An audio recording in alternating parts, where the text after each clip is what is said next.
जय गुरुदेव। परम पुरुष गुरुदेव जी, जय गुरुदेव नाम। अलख अगम की पार में स्वामी तुम्हें प्रणाम। सतयुग से आज लो महिमा तेरो नाम। विविधि भांति गाए सभी रवि के सो क्या राम। दाता सबके एक ही सदा रहें गुरुदेव। तिनको लाख प्रणाम है सतगुरु जय गुरुदेव। कोटि कोटि करु वंदना अरखर प्रणाम। चरण कमल बिसरो नहीं जय गुरुदेव नाम। चरण कमल बिसरो नहीं जय गुरुदेव नाम।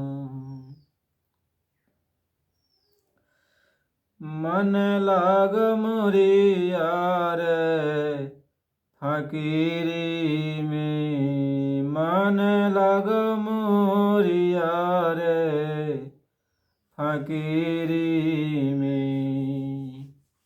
जो सुख पाऊं नाम भजन में। जो सुख पाऊं नाम भजन में। सुख नाही अमीरी में। मन लागो मोरिया रे फकीरी में। मन लागो मोरिया रे। भला बुरा सबका सुन लीजिए। भला बुरा सबका सुन लीजिए। कर गुजरान गरीबी में। मन लागो मोरिया रे फकीरी में। मन लगो मोरिया रे। प्रेम नगर में रहनी हमारी। प्रेम नगर में रहनी हमारी। भले बनी आई सबूरी में। मन लगो मोरिया रे फकीरी में। मन लगो मोरिया रे। हाथ में कुंडी बगल में सूटा। चारों दिशा जगीरे में। मन लागो मोरिया रे फकीरी में। मन लागो मोरिया रे फकीरी में। जो सुख पाऊं नाम भजन में। सो सुख नाही अमीरी में। मन लगो मोरिया रे फकीरी में। परम पूज्य स्वामी जी महाराज आप सभी प्रेमियों, गुरु महाराज जी की बड़ी कृपा दया है कि हम सबको गुरु महाराज जी के संदेश वचन कहानी सुनने का ये समय मिलता है। ये बड़ा भाग्य है कि हम सबको ये सत्संग वचन मालिक की वाणी कहानी सुनने का सौभाग्य मिलता है। महापुरुष से समझाते हैं कि बच्चा समय समय पर सब कुछ बदल रहा है। समय समय पर हर चीज़ बदलता चला जा रहा है। इंसान से प्रेम नहीं करता। पहले इंसानों में बहुत प्रेम था, लेकिन आज सब कुछ बदलता चला जा रहा है। अब एक दूसरे को कोई इंसान समझता ही नहीं। अपने स्वार्थ के लिए एक दूसरे को नीचा दिखाने के लिए किस हद तक जा सकते हैं, इसकी कोई सीमा नहीं। मालिक समझाते हैं कि बच्चा, प्रेम तो चला गया, भक्ति सूख गई, अब एक दूसरे से लड़ाई झगड़ा ठन गया। और जब एक दूसरे को छोटा बड़ा जीव समझेगा तो किसको कौन समझाएगा और किसको कौन बताएगा। स्वामी जी महाराज ने कहा था कि बच्चा, आगे सबकी दाढ़ी में आग लगेगी तो किसकी दाढ़ी को कौन बुझाएगा। यानी सबके अंदर ही नफरत का बीज बो दिया जाएगा, सबके अंदर वैमनस्यता छा जाएगी और किसी की बात कोई सुनने वाला नहीं होगा। तो अपनी बात, अपनी परेशानी कौन किससे कहेगा और कौन किसका सुनेगा। महात्मा प्रेम प्यार से समझाते हैं, अब एक सत्संग ही एक जरिया है। यदि जीव जाने अनजाने सत्संग में लग जाएगा तो उसके भले अच्छे बुरे कर्म धीरे धीरे साफ होंगे। उसके अंदर प्रेम भाव भक्ति फिर जगेगी। बिना सत्संग के कुछ होने वाला नहीं। इसलिए अब सत्संग की बहुत ज़रूरत है। वैसे तो सत्संग एक तरह का लोग इसका ठेका ले लेते हैं और जो है जगह जगह सत्संग करते हैं कि यहाँ फला लोग सत्संग करेंगे, यहाँ फला लोग सत्संग करेंगे। जैसे पहले के युग जमाने में, पहले के समय में लोग एक सट्टा बांधते थे, वैसे सत्संग का एक सट्टा बांधा जाने लगा। सत्संग को समझते नहीं हैं और सत्संग को बेच रहे हैं। महात्माओं के नाम पर सत्संग को बेचते हैं। उनको ये नहीं मालूम सत्संग क्या है, कि सत्संग यदि एक मिनट के लिए आपको मिल जाए तो आपका जीवन ही बदल जाए। कहें सत्संगति दुर्लभ संसारा और निमिख दंड भर ये कहीं बारा। यदि थोड़ी समय के लिए यदि सत्संग मिल जाए तो जीवन ही बदल जाए। अब लोग सत्संग को कथा कहानी का नाम रख दिए। कौन क्या कह रहा है, किसकी बात कहाँ से, किसकी बात कहाँ से लोग कहने लगते हैं। अब सत्संग की कोई कदर नहीं, महात्माओं की कोई कदर नहीं, सत्संग की कोई कदर नहीं, उनके उपदेशों की कोई कदर नहीं। जब महात्माओं के उपदेश, संतों महात्माओं की संगत, महात्माओं के दर्शन परसन, ये सब की आप कदर जब खत्म कर दिए तो फिर आप अपने घर जाने का मार्ग किससे लोगे। और आप अपने घर जाओगे ही कैसे अब, क्योंकि आपने सारे मार्ग को बंद कर दिया। अब तो मार्ग ही कोई नहीं बचा। कहीं बज रहा काल का डंका, बज रहा काल का डंका, कोई ना बचने पाएगा। बज रहा काल का डंका, कोई ना बचने पाएगा। बचेंगे साधजन कोई, जो हरि से लव लगाएगा। कहते हैं काल का डंका यानी समय का यह इतना बड़ा फेरबदल हो गया।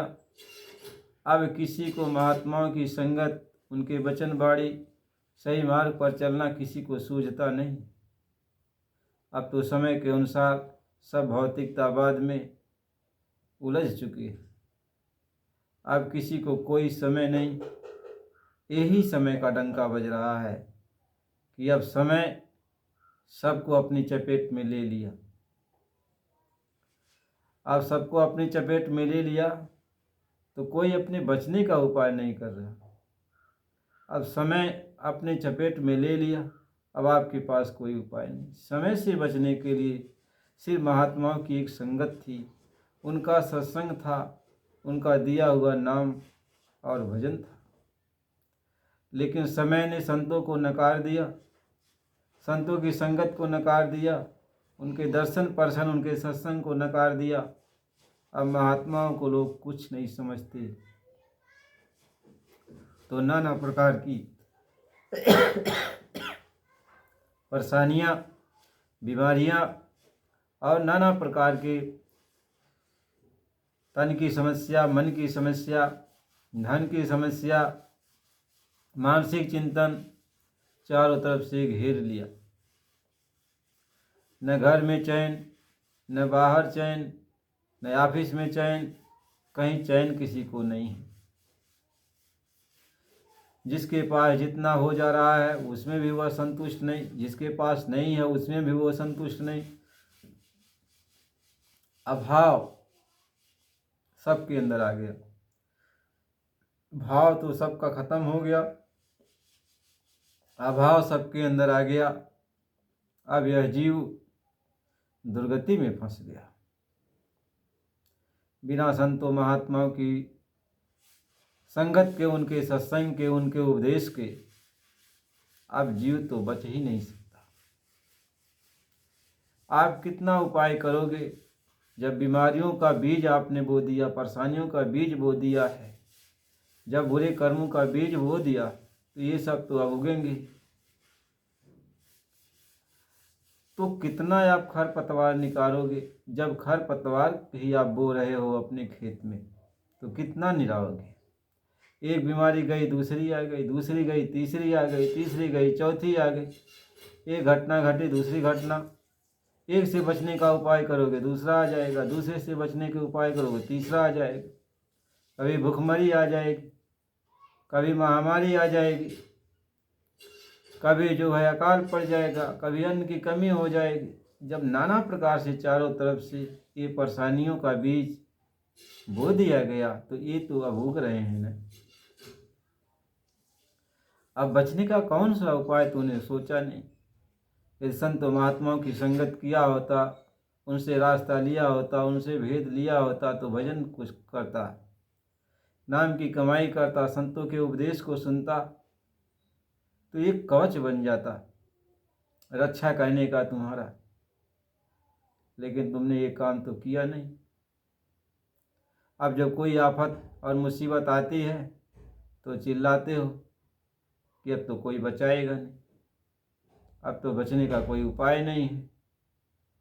तो गुरु महाराज जी ये समझाते कि बच्चा, इस जाल से, काल जाल से वही बचे जो गुरु का ध्यान करे, जो महात्माओं की संगत करेगा, उनसे उनका ध्यान करेगा, उनके वचन वाणी को सुनेगा, वही भाव में हो जाएगा, वही भक्ति में हो जाएगा, वही अशांत नहीं रहेगा, वही धीरज रखेगा। धीरज रखेगा तो कठिन परिस्थितियों से वो पार हो जाएगा। और यदि संतों महात्माओं की संगत नहीं करेगा तो धीरज का बांध टूट जाएगा। अब उसके पास धीरज नहीं रहेगा, और जब धीरज ही नहीं रह गया तो उसका बदलाव हो जाएगा, परिवर्तन हो जाएगा, अच्छे कामों को छोड़ के खराब कामों में फंस जाएगा, दुखों की संगत में पहुंच जाएगा, दुर्गति तो हो ही जाएगी। बिना संत के, बिना महात्मा के यहाँ कोई किसी को बचाने वाला नहीं। जब तक संत नहीं मिलेंगे, उनकी संगत नहीं होगी, तब तक कुछ होने वाला नहीं। और सत्संग आप सुनना नहीं चाहते,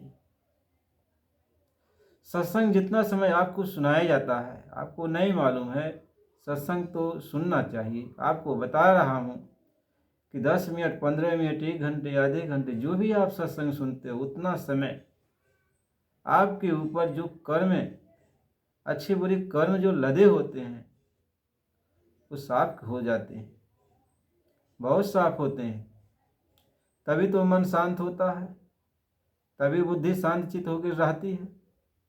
ये सत्संग का प्रभाव है कि तुम्हारी मैल को साफ किया जाता है। कहीं सत्संग जल जो कोई पाए, तो सब मैलाई कटी कटी जाए। तो सत्संग जब आप सुनोगे, आप कहीं पर भी रहो, ऐसा नहीं है कि वो मालिक देखता नहीं है। जब वो मालिक ये कहता है कि तू कितनों अंधेरी कोठरी में चला जा, जहाँ कोई नहीं पहुँच पाता, वहाँ पर भी मेरी आंखों के सामने तुम रहता है। तो उसके वचन, उसके सत्संग तुम कहीं पर भी सुनो, तो मालिक की आंखों के सामने ही होता है। एक उदाहरण के तौर पर आपको समझा रहा हूँ कि आप सूर्य भगवान को देख लो। सूर्य भगवान को दोपहरी में आप आसमान में देखते हो कि सूर्य भगवान 12 बजे चमक रहे हैं एकदम सिर पे। उसी समय 2-4 कोसों की दूरी पर किसी से पूछो कि सूर्य भगवान कहाँ हैं, तो वह भी कहेगा सिर पे चमक रहे हैं। किसी प्रांत जिले में जाके पूछो सूर्य भगवान कहाँ हैं, वह भी कहेगा हमारे सिर पे चमक रहे हैं। और अपने देश के किसी भी कोने में जाके पूछो तो कहेगा सूर्य भगवान हमारे सिर पे चमक रहे हैं। आपको तो इतना समझ होना चाहिए, एक सूर्य जब इतने बड़े देश में सबके सिर पे चमक रहा है और सब कहते हैं कि उसकी रोशनी हमारे सामने पड़ रही, तो क्या वो परमात्मा जो कुल मालिक है, जो सबको बनाने वाला है, क्या तुम्हारे पास वो नहीं है? क्या तुम्हें वो देख नहीं रहा है? वो बहुत बड़ा है। इसलिए थोड़ा भय करो, थोड़ा डरो भगवान से, और भगवान को जानो कि भगवान सब कुछ देख रहा है। तो गुरु के सामने आपके, हमारे, सबके एक कर्म होते हैं। तो ये सत्संग मालिक की दया से जो सुनाए जाते हैं, हम उन्हीं से प्रार्थना करते हैं, मालिक आपकी जो दया हो वही सुनाई जाए। बिना आपकी कृपा के कुछ नहीं होगा। कि बिन हरि कृपा मिलय नाही संता, असंत बिना नहीं पावे पंथा। यानी जब कुल मालिक की दया कृपा होती है, तभी संतों महात्माओं से, हमसे, आपसे, सबसे भेंट होती है। हम लोग महात्माओं से तभी भेंट कर पाते हैं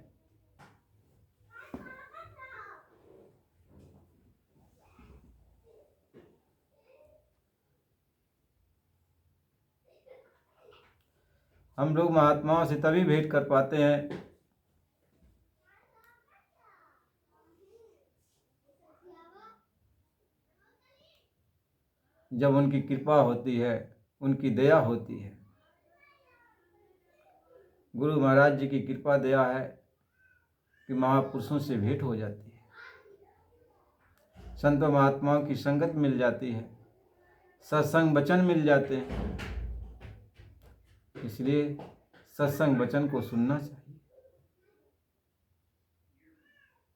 इससे बहुत बड़ा लाभ होता है। नित्य प्रति,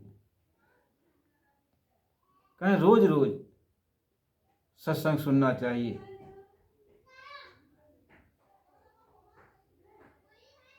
और सत्संग जितना आप सुनोगे उतना मालिक की दया बरसती जाएगी और आपके तन मन के ऊपर लगी हुई मैल साफ हो जाएगी।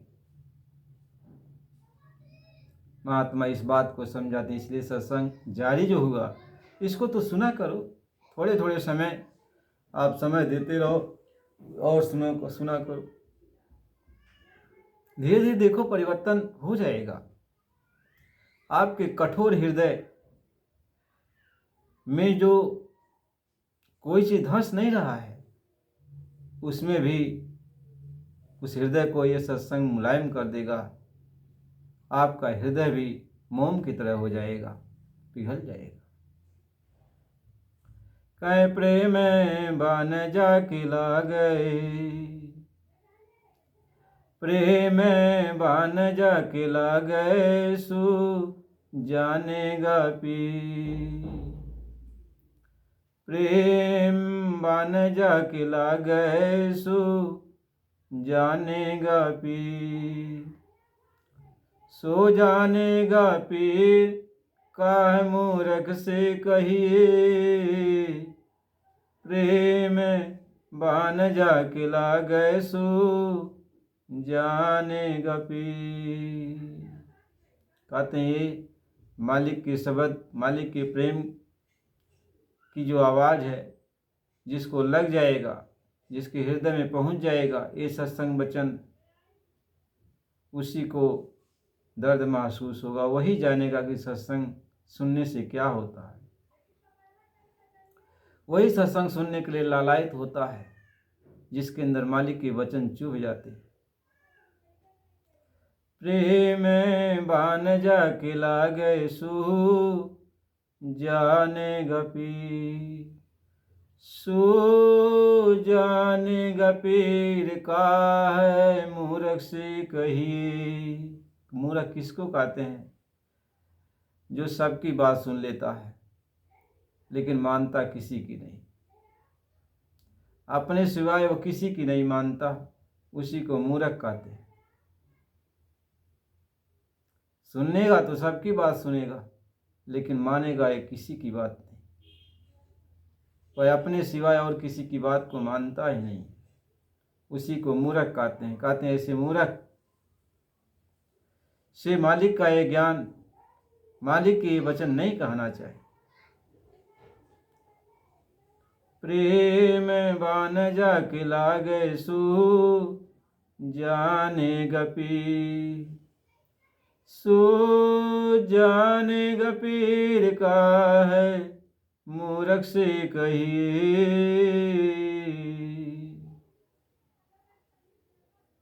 कासे कहो बसाए, ठान जो अपनी ठाने। कहते उस मूर्ख से क्या कहोगे जो अपनी जिद पर ही अड़ा रहता है, अपनी बात के आगे किसी की बात को सुनता नहीं है, अच्छाई बुराई को एक ही में मिला देता है। कहते कासे कहूँ बसाए, ठान जो अपनी ठाने। खरी और कपूर दोनों एक में साने। कहते अच्छाई और बुराई, सत्य और सत्य दोनों को एक में मिला देता है और मानता है नहीं अपने सिवाय किसी और को। कासे कहूँ बसाए, ठान जो अपनी ठान। खरी और कपूर दोनों एक में सने। जेकर हिया है कठोर पलटू, धस नाई तीर।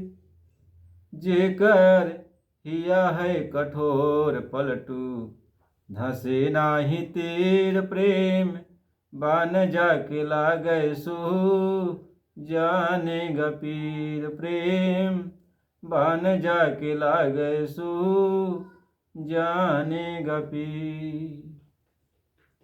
महात्मा इसी बात को समझाते हैं कि ऐसे मूर्ख आदमी को जो अपने सिवाय किसी की बात को नहीं सुनता, उससे यह उपदेश महात्मा कहते हैं नहीं कहना चाहिए। भगवान भी कहते हैं कि भगवान की कथा ऐसे लोगों से नहीं कहना चाहिए। भगवान राम लक्ष्मण से कहते हैं कि हे लक्ष्मण, कि लक्ष्मण बान सरासर आनु,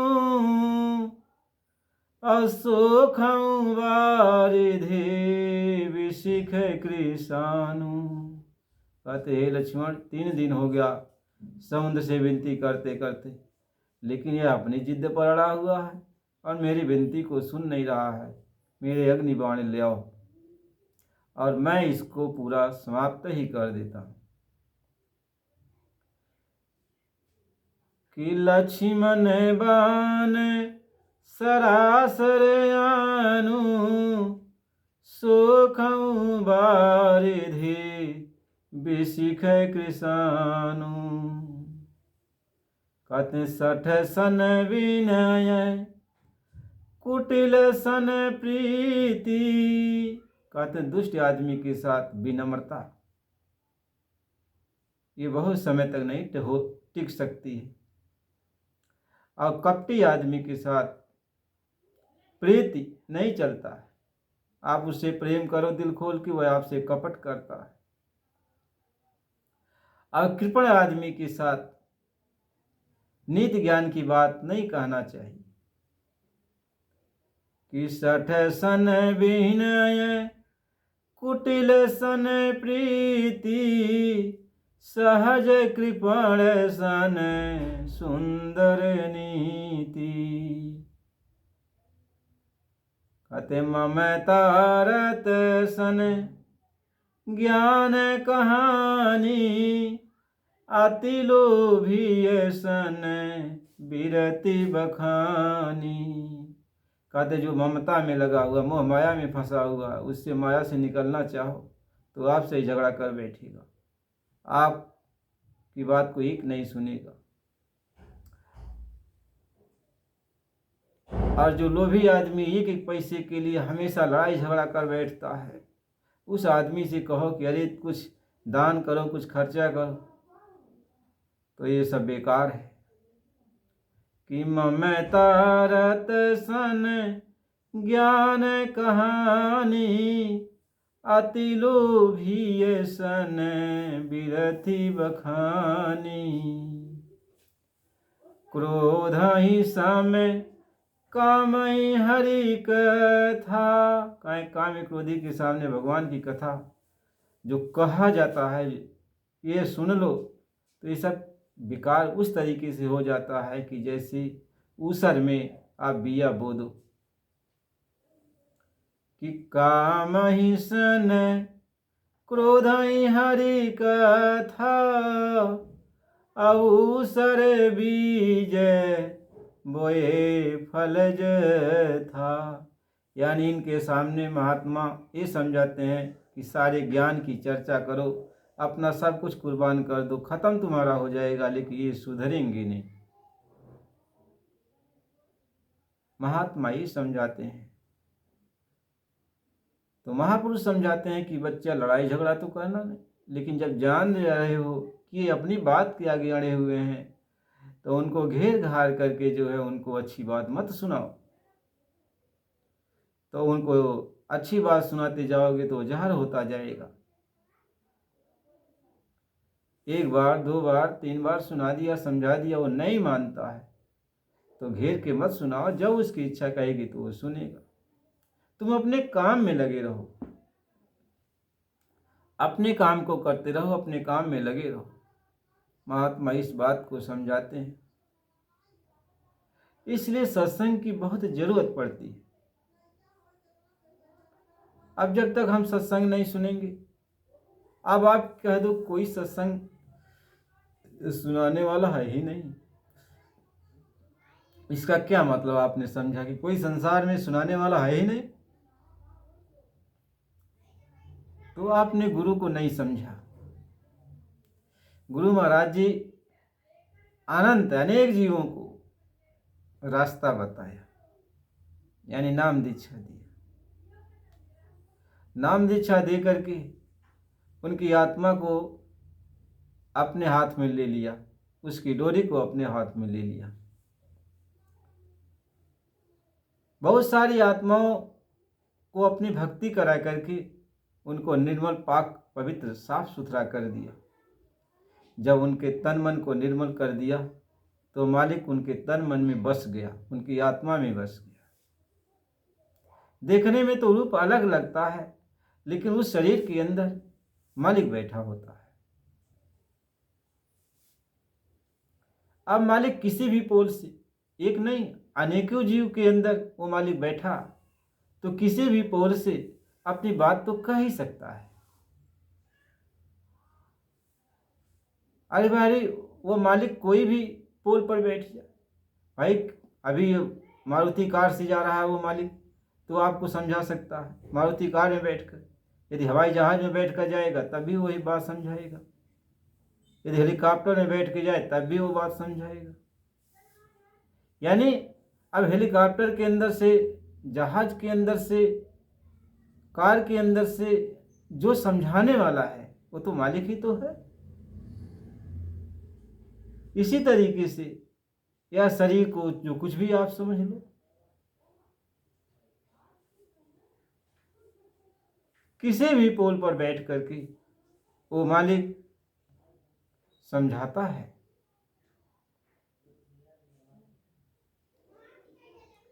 किसी भी पोल पर बैठकर वो मालिक समझा देता है। इसलिए सत्संग आप सुनो,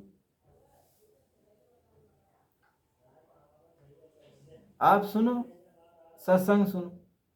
गुरु महाराज जी यही समझाते हैं कि जब आपका भाव सच्चा होगा, प्यार सच्चा होगा, तो आपको मालिक के वचन हमेशा मिलते जाएंगे। भाव भक्ति के अनुसार आपके ऊपर दया हो जाएगी, आपको दया हमेशा मिलती रहती है। गुरु महाराज जी इस बात को समझाते हैं कि गुरु भगति दृढ़ के करो। ये भक्ति है कि हम गुरु की बात को माने, गुरु की बात को सुने। कोई सुना रहा है तो उसको सुन ले, प्रेम प्यार से सुन ले। हो सकता है ना जाने ये भेष में हर ही जो मिल जाए, ना जाने इसी के भेष में वो मालिक आके बैठ जाए। आपको सुना रहा है, समझा रहा है। यही तो बात तो गुरु महाराज जी ने कहा कि हम तुम्हारे बीच में रहेंगे, तुम्हें समझाएंगे, बुझाएंगे, तो मुझे पहचानोगे नहीं। इसका मतलब यही है कि किसी भी पोल पर बैठकर वो आपको समझा रहे हैं। आज उस पोल पर, कल उस पोल पर, परसों उस पोल पर, जब सभी प्रेमियों के अंदर वो बैठे हुए हैं, तो किसी भी पोल पर बैठकर आपको समझा रहे हैं। अब समझने की बात है वो किस तरीके से समझा रहे हैं, कि कहाँ समझा रहे हैं, किस पोल पे वो समझा रहे हैं। जब सबकी बात सुनोगे समझ में आ जाएगा कि मालिक किस पोल पर बैठकर सुना रहे हैं, समझा रहे हैं। कहें कि हम तुम्हारे बीच में रह के तुम्हें समझाएंगे, बुझाएंगे, लेकिन तुम मुझे पहचानोगे नहीं, नहीं पहचानो, तो वचन तो उनका सुन लेना चाहिए। गुरु महाराज जी क्या कह रहे हैं, गुरु महाराज जी क्या कह रहे हैं, क्या कहना चाहते हैं। उन्होंने कहा कि तुम गुरु के वचन सुनो, गुरु वचन करो आधारा, गुरु दर्शन निहारो सारा। गुरु के वचन का आधार बना लो, गुरु का दर्शन करो, गुरु की भक्ति करो। गुरु महाराज जी हम सबको समझाते हैं, बुझाते हैं, बताते हैं। कह भगति करो तो गुरु की करना, भक्ति करो तो गुरु की करो, यानी गुरु की बात को मानो, गुरु की आज्ञा में चलो। अब तो गुरु महाराज ने कहा नहीं, कोई प्रेमी यदि आपको अच्छी बात बताए तो सुनो मत, ऐसा तो गुरु महाराज ने कहा नहीं। गुरु महाराज ने तो बातें नहीं कहा ना कि कोई अच्छी बात आपको बताए तो मत सुनो। यदि प्रेमी आपको कोई अच्छी बात बता रहा है तो क्यों नहीं सुनते। हो सकता है कोई उसमें राज हो, उसमें कोई राज हो। महात्मा इस बात को समझाते हैं, इसलिए सत्संग की जरूरत है। सत्संग सुना करो, सत्संग सुन लोगे तो आत्म कल्याण हो जाएगा। जीवात्मा अपने घर चलने की तैयारी करेगी, जीते जी अपने घर पहुंच जाएगी। अपने घर जाके अपने घर का जलवा देखोगे, अपने घर को देखोगे, मेरा घर कैसा बना हुआ है। हमारे घर में कैसी कैसी खिड़कियां हैं, हमारे घर में कैसे कैसे क्या कि जब जाओगे देखोगे तब तो पता चलेगा हमारा क्या घर कैसा है, हमारा देश कैसा है, हमारा लोक कैसा है, इस लोक में और उस लोक में क्या अंतर है, क्या अंतर नहीं है, वहाँ क्या है, यहाँ क्या नहीं है। जब अपने घर जाओगे तभी तो। अब किताबों में पढ़ लिया, सुनी सुनाई बात अपना लिख पढ़ लिया, लेकिन जब उस चीज़ को देखोगे सुनोगे नहीं तो तसल्ली कैसे होगी। देख लोगे तसल्ली हो जाएगी, भैया हमको इस क्वार्टर में रहना है, यहाँ जहाँ रहना है तो चल के क्वार्टर को देख लिया जाए। तो क्वार्टर देख लिया, उसमें क्या क्या सारी व्यवस्था बनी है कि नहीं बनी है सब देख लिया। ऐसे ही महात्मा समझाते हैं कि संतों महात्माओं से रास्ता लेकर अपने घर को चलो देख लो, उस घर को देख लो, और जब समय पूरा हो जाएगा तो वहीं जाके अपने रहने लगो अपने देश। यहाँ फंसने के लिए महात्मा थोड़ी कहते यहाँ फंस के रहो। इसलिए प्रेमी भाई बहनों, चैनल को लाइक कीजिए, सब्सक्राइब कीजिए। अगला वीडियो आपको अगले कार्यक्रम में फिर मिलेगा। जय गुरुदेव।